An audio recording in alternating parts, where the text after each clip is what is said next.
अगर उस्ताद पढ़ाते पढ़ाते थक गया, बेहोश हो गया, उसको कोई मतलब वो बीमार हो गया तो उसको डॉक्टर के पास ही जाना है, तो खुद अपने आप से तो नहीं ठीक हो लेकिन सकता। अगर उस्ताद ही नहीं होगा तो डॉक्टर कैसे बनेंगे? वो तो है, मैंने वो थोड़ी बोला, लेकिन मैंने डॉक्टर बनना ही बनना है। अच्छा, आपने डॉक्टर। अस्सलामु अलैकुम वरहमतुल्लाहि वबरकातुह। Today we have with us our student Zikra Binte Hafeez. She is a student of class 5th. She is a bright student, alhamdulillah, and a good writer as well. She has written 8 articles as of now. Of them, 3 have been uploaded on our official Facebook page of school. Zikra is quite renowned for her one of the attributions, that is handling the class. She knows how to keep her classmates busy when they have vacant class, and also her classmates enjoy reading under her supervision. So, before I take your more time, I would directly ask few questions to Zikra Binti Hafiz so that you may get to know more about her. तो ज़िक्रा, हम आपका Iqbal memorial school के studio में welcome करते हैं, खुश आमदीद करते हैं। अस्सलामु अलैकुम वरहमतुल्लाह। Thank you sir. वालेकुम अस्सलाम वरहमतुल्लाह, जज़ाकल्लाह। तो शुरुआत करते हैं हम आपके स्कूल के पहले दिन से। कब आपने इकबाल मेमोरियल स्कूल ज्वाइन किया और कैसा रहा था आपका पहला दिन? मैंने इकबाल मेमोरियल स्कूल यूकेजी में ज्वाइन किया, और जब मैं पहली बार अपने स्कूल में आई थी तो मुझे बहुत घबराहट हो रही थी। तो मेरे पापा ने मुझे लॉलीपॉप दी, तो मैं खुशी खुशी अपनी क्लास में चली गई। मैंने दूसरे बच्चों की तरह पहले दिन रोया नहीं था। अच्छा, आपने दूसरे बच्चों की तरह पहले दिन रोया नहीं था। इट मीन्स कि आप बचपन से ही, इनफैक्ट बचपन तो नहीं कह सकता हूँ because you are still in your childhood, rather I would say कि आप पहले से ही बहादुर थी, ऐसा है? यस। अच्छा, तो अल्लाह से यही दुआ करते हैं कि जिस तरह आपने स्कूल के पहले दिन बहादुरी दिखाई थी, बिल्कुल उसी तरह ज़िंदगी के हर मोड़ पे आप बहादुरी दिखाते रहें, आमीन। तो आपने बताया कि मैंने यूकेजी में इकबाल मेमोरियल स्कूल ज्वाइन किया है, तो आज आप क्लास 5th में हैं। इसका मतलब आपको 6 साल हुए हैं इकबाल मेमोरियल स्कूल में। तो कैसा सफ़र रहा इन 6 साल में, कैसा एक्सपीरियंस रहा आपका? मैंने यहाँ पर बहुत मज़े किए हैं। किस चीज़ में मज़ा किया? मुझे पढ़ाई में यहाँ पर बहुत मज़ा आता है, क्योंकि यहाँ के जो टीचर्स हैं वो हंसाते हंसाते पढ़ाते हैं। अच्छा, इट मीन्स कि आपको यहाँ पर प्ले वे मेथड के ज़रिए पढ़ाया जाता है, जो कि खुश आइन बात है। तो आप मुझे बताएं, आपने तो बताया कि मैं यहाँ पर मज़े कर रही हूँ, बट कोई स्पेसिफ़िक दिन जब आप बहुत ज़्यादा खुश थी, कोई स्पेसिफ़िक दिन जब बहुत ज़्यादा खुश थी आप? जब मैंने पहला आर्टिकल लिखा था वेस्टर्न कल्चर और आपने उसको फेसबुक पे अपलोड किया था, तो उस दिन मैं बहुत खुश थी, क्योंकि वो मेरे पेरेंट्स ने भी पढ़ा था, मेरे मामू ने भी पढ़ा था, मुझे अच्छे अच्छे कमेंट्स भी आए थे। और जब मैं स्कूल आई थी तो मुझे सब ने कॉन्ग्रेचुलेशन किए थे। क्लास इनफैक्ट उन्होंने किया था, क्लास ने तो मुझे कॉन्ग्रेचुलेशन किया था, अलबत्ता मुझे पूरी स्कूल ने कॉन्ग्रेचुलेशन किया था। उस दिन मैं बहुत खुश थी। अच्छा, आप एक राइटर हैं, तो कैसे ये शौक़ पैदा हुआ? राइटिंग का शौक़ कब पैदा हुआ आपको? जब एक दिन हमें अरशद सर एसएसटी पढ़ा रहे थे, तो उसमें जिक्र आया वेस्टर्न कल्चर के बारे में। तो उन्होंने हमें बताया कि आप वेस्टर्न कल्चर के बारे में लिख के लाएंगे। जब मैं घर गई तो मैंने लिखा, लेकिन अगले दिन संडे भी था तो मैंने उसको और बढ़ाया। फिर मैंने अर्शद सर को दिखाया तो उन्होंने मुझे अप्रिशिएट किया। फिर उन्होंने आपको भी दिखाया, आपने मुझे अप्रिशिएट किया था। तो उस दिन से मुझे शौक़ पैदा हुआ था राइटिंग का शौक़। राइटिंग का। बहुत अच्छी बात है। आपने तो आज तक 8 आर्टिकल लिखे हैं, मैंने वो सारे पढ़े हैं, बहुत ही अच्छे आर्टिकल हैं। क्या आज भी कोई आर्टिकल लिख रही हैं आप? कोई इन प्रोसेस आर्टिकल है आपका? आर्टिकल तो नहीं लिख रही हूँ, लेकिन डेली रिपोर्ट्स में लिख रही हूँ। जो मैं दिन में करती हूँ मैं रात को पेन डाउन करती हूँ। अच्छा, डेली रिपोर्ट आप लिखती हैं, ये बहुत ही अच्छी बात है, एक अच्छी आदत है ये। ये कामयाब लोगों की निशानी होती है। कामयाब लोग अक्सर व बेशतर ऐसे होते हैं कि जो दिन में वो जो कुछ भी करते हैं वो रात में वो उसका असेसमेंट करते हैं, ठीक है ना। तो आपने भी इस आदत को, ये जो आदत है आपकी हैबिट जो है रात को पेन डाउन करने की डेली रिपोर्ट, आप इसे कंटिन्यू रखें, इसे कभी मिस नहीं करिएगा, आप इंशाल्लाह कामयाब होंगे।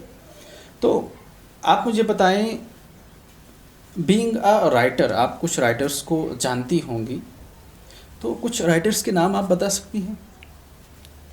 रविंद्रनाथ टैगोर और मौलाना मौदूदी। रविंद्रनाथ टैगोर और मौलाना मौदूदी, बेशक दोनों बड़े राइटर रहे हैं। तो इसके अलावा कुछ राइटर्स के नाम?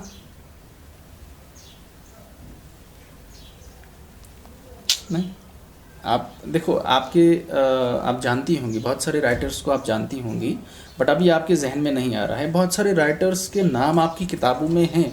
मैं आपको एक एग्जांपल देता हूँ, एक हिंट देता हूँ मैं आपको। जैसे माहिरुल कादरी हैं। माहिरुल कादरी, अलामा इकबाल, हफीज जलंधरी, अल्ताफ़ हुसैन हाली, खुर्रम मुराद। बहुत अच्छी बात है, काफ़ी राइटर्स के नाम आपने बता दिए हैं। तो क्या आपके गांव से कोई राइटर है? कौन है? शाहबाज सर। शहबाज सर, बहुत ही अच्छी बात है, आप इतना नॉलेज रखती हैं, बहुत अच्छी बात है ये। इसका मतलब है आप शहबाज सर के आर्टिकल्स पढ़ती होंगी फिर? नहीं। नहीं? क्यों नहीं पढ़ती हैं? फिर आपको कैसे पता है कि शहबाज सर राइटर हैं? एक दिन मम्मा ने अपने फ़ोन में एक वीडियो लगाया जिसमें लग रहा था, जिसमें बोल रहे थे कि शाहबाज सर के जो आर्टिकल से फॉरेन कंट्रीज़ में जाते हैं, जापानी अखबारों में होते हैं, तो मुझे वैसे पता चला कि वो भी एक राइटर हैं। अच्छा, तो आप प्राउड फील करती हैं? मैं बहुत प्राउड फील करती हूँ उन पर। अच्छा, तो बेशक आपको प्राउड फील करना चाहिए, बिकॉज़ एक छोटे से गांव से एक जवान इंटरनेशनल लेवल पर सर्विसेज दे रहा हो, तो यू मस्ट फील प्राउड। तो चलते हैं हम आप आगे। अच्छा, कोई ऐसा दिन जब आप बहुत ज़्यादा परेशान हुई हो? मेरे लास्ट ईयर के एग्ज़ाम के रिज़ल्ट के दिन। अच्छा, क्या हुआ था तब? लास्ट ईयर के एग्ज़ाम के दिन क्या हुआ था? क्यों आप परेशान थी? मैं चाहती थी कि मैं फ़र्स्ट हूँ, लेकिन मैं सेकंड आ गई, क्योंकि मैं अच्छी तरह पेपर चेक नहीं करती थी। मुझे अगर टीचर्स टाइम भी देती थी चेक करने के लिए, मैं फिर भी नहीं करती थी, मैं उनको सीधा हैंड ओवर कर देती थी। लेकिन अब मैं 8-10 बार चेक करती हूँ, फिर मेरे टीचर्स को हैंड ओवर कर देती हूँ। अच्छा, इसका मतलब ये है, जहाँ तक मैं आपकी बातों को समझ रहा हूँ, ऐसा है कि आपने एक फेलियर फेस किया है। ये it was failure for you, because आप जो पोजीशन हासिल करना चाहती थी वो पोजीशन आपको हासिल नहीं हुई, आपको दूसरी पोजीशन हासिल हुई है। तो लेकिन आपने इस फेलियर को नेगेटिव वे से नहीं लिया, आपने ऐसा नहीं किया कि आप डिप्रेस हो गई, आप बैठ के आपने रोना शुरू किया, पिटना शुरू किया और प्रेशर लिया, ऐसा नहीं किया आपने। रादर आपने ऐसा किया कि इसे पॉजिटिव वे से लिया। आपने काजिज़ को ढूंढा, काज क्या रहे, काजिज़ क्या रहे आपके फेलियर के। काज ये रहा था कि आपका जो आंसर शीट था वो आप प्रॉपरली चेक नहीं करती थी, डायरेक्टली आप बगैर चेक किए आप वो टीचर्स को हैंड ओवर कर देते थे। लेकिन अब आप ऐसा करती हैं कि आंसर शीट को प्रॉपरली चेक करते हैं। आंसर शीट को आपने बताया कि मैं काफ़ी मर्तबा चेक करती हूँ आंसर शीट्स को, उसके बाद में हैंड ओवर करती हूँ टीचर्स के। तो आपने इसको पॉजिटिव वे से लिया, जहाँ तक मैंने आपकी बातों को समझा। तो यहाँ पर मैं व्यूअर्स के साथ एक बात शेयर करना ज़रूरी समझूंगा कि लाइफ में कभी अगर ऐसा हुआ कि आप कोई फेलियर फेस कर रहे हों या फेलियर फेस करें, तो उस फेलियर को आपने नेगेटिव वे से नहीं लेना है, आपने रोना शुरू नहीं करना है, आपने प्रेशर नहीं लेना है, डिप्रेस नहीं होना है, बल्कि आपने ऐसा करना है कि को पॉजिटिव वे से लेना है। उसके फेलियर के काज को ढूंढना है आपने, जिस तरह ज़िक्रा ने फेलियर के काज को ढूंढा, और फिर अकॉर्डिंगली उस पर वर्क करना है। आप इंशाल्लाह कामयाब होंगे। फेलियर को कभी आपने अपना दुश्मन नहीं समझना है, फेलियर को आपने अपना दोस्त समझना है, फेलियर को आपने अपना उस्ताद समझना है, क्योंकि फेलियर आपको बहुत कुछ सिखाता है, जिस तरह ज़िक्रा को फेलियर ने बहुत कुछ सिखाया। तो चलते हैं हम आप आगे। अच्छा, आपका फेवरेट सब्जेक्ट? साइंस। साइंस। क्यों साइंस आपका फेवरेट है? क्योंकि हमें बहुत नॉलेज देता है। अच्छा, क्योंकि बहुत नॉलेज देता है। लेकिन बाकी सब्जेक्ट्स भी तो आपको नॉलेज देते हैं। आप हिस्ट्री खोल के देखो, नॉलेज से भरी पड़ी है। पॉलिटिकल साइंस खोल के देखो, नॉलेज से भरी पड़ी किताबें मिलेंगी आपको। कोई भी बुक खोलो आप, नॉलेज से भरी पड़ी किताबें देखेंगी आप। साइंस ही क्यों? क्योंकि असल में मैं एक डॉक्टर बनना चाहती हूँ, तभी मुझे साइंस बहुत पसंद है। अच्छा, आप फिर ये बताएं कि साइंस में आपके टेस्ट का नॉलेज होता है, that is why you like science, that is why science is your favourite subject. तो डॉक्टर क्यों बनना चाहती हैं आप? दूसरा सवाल। मैं लोगों की मदद करना चाहती हूँ। लोगों की मदद करना चाहती हैं, लेकिन आप कोई दूसरा पेशा इख्तियार करके भी तो लोगों की मदद कर सकती हैं। आप उस्ताद बन के भी लोगों की मदद कर सकती हैं, कोई और दूसरा प्रोफेशन हासिल करके भी कर सकती हैं। डॉक्टर ही क्यों? क्योंकि इंसान कहीं से भी इल्म हासिल कर सकता है, अच्छा। लेकिन जब वो बीमार होता है तो उसको डॉक्टर के पास ही आना पड़ता है। तो वो तब बहुत मजबूर होता है, तो मैं उस मजबूरी में उनका साथ देना चाहती हूँ। क्योंकि आजकल जो महामारी कोरोना महामारी है कोरोना की महामारी है, अब कोई सामने नहीं आता, ना टीचर आता, ना इंजीनियर आता, ना IAS ऑफिसर आ रहा है सामने, बल्कि डॉक्टर ही सामने आ रहे हैं। वही वैक्सीन्स वगैरह बना रहे हैं और वैक्सीन वगैरह बना रहे हैं और लोगों में बांट रहे हैं कि वो लोग ठीक हो जाएं। तो और मत कोई भी आ रहा, तभी मुझे डॉक्टर बहुत पसंद है। लेकिन देखो, अगर एक उस्ताद नहीं होता तो एक बच्चा डॉक्टर कैसे बनेगा अगर उस्ताद ही नहीं होगा? मेरा वो सवाल नहीं है, मेरा वो जवाब नहीं था कि उस्ताद अगर नहीं होगा तो ये होगा। लेकिन आप देख सकते हैं आजकल की जो मतलब आजकल आप देख सकते हैं कि डॉक्टर ही सामने आ रहे हैं, कोई टीचर तो नहीं आ रहा है। अगर आप पढ़ा रहे होंगे, आप पढ़ा रहे हो। मेरा सवाल ये है कि अगर उस्ताद ही नहीं होगा, उस्ताद एक बच्चे को पढ़ाएगा ही नहीं, तो डॉक्टर कैसे प्रोड्यूस होंगे? ये तो है, लेकिन जब अगर उस्ताद पढ़ाते पढ़ाते थक गया, बेहोश हो गया, उसको कोई मतलब वो बीमार हो गया, तो उसको डॉक्टर के पास ही जाना है, तो खुद अपने आप से तो नहीं ठीक हो लेकिन अगर उस्ताद ही नहीं होगा तो डॉक्टर कैसे बनेंगे?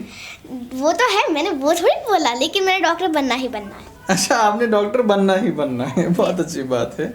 आप ये बताएं कि मैंने डॉक्टर ही बनना है। हाँ। ठीक है ना? अच्छा, मतलब डॉक्टर, बहुत अच्छी बात है, ये बहुत अच्छी बात है। अल्लाह आपकी इस विश को पूरा करे, अल्लाह आपकी इस जो तमन्ना है आपकी डॉक्टर बनने की, अल्लाह आपको एक बेहतरीन डॉक्टर बनाए। अल्लाह से हम यही दुआ करते हैं। तो चलते हैं हम अब आगे। आप मुझे बताएं, आपका फेवरेट फॉर्मर स्टूडेंट? मारिया दीदी। मारिया दीदी, क्यों वो आपकी फेवरेट है? क्या क्वालिटी है उसमें? क्योंकि वो बहुत अच्छा पढ़ती भी है और रिजनेबल रहती है। अच्छा, रिजनेबल रहती हैं वो, बहुत अच्छी बात है, बहुत अच्छी क्वालिटी देखी है आपने उनमें। तो आप अपने उस फेवरेट फॉर्मर स्टूडेंट के लिए कोई मैसेज देना चाहेंगे? कि अल्लाह उनको तौफीक दे। नहीं, ये तो दुआ हुई, अल्लाह उनको तौफीक दे, ये दुआ है। आपने मैसेज देना है कोई, मारिया दीदी को मैसेज देना है कोई आपने? मारिया दीदी को मैं यही मैसेज दूंगी कि आप पढ़ो, डॉक्टर बनो और हमारे स्कूल का नाम भी रोशन करो। बढ़िया, बहुत ही ज़बरदस्त अंदाज में, बहुत ही बिल्कुल नक्शल में आपने अपनी फेवरेट फॉर्मर स्टूडेंट को एक मैसेज दिया है। होपफुली कि वो आपकी इस मैसेज को देखें और इस पर अमल करें, और वो आपको भी कोई मैसेज दें और आप उस पर अमल करें इंशाअल्लाह।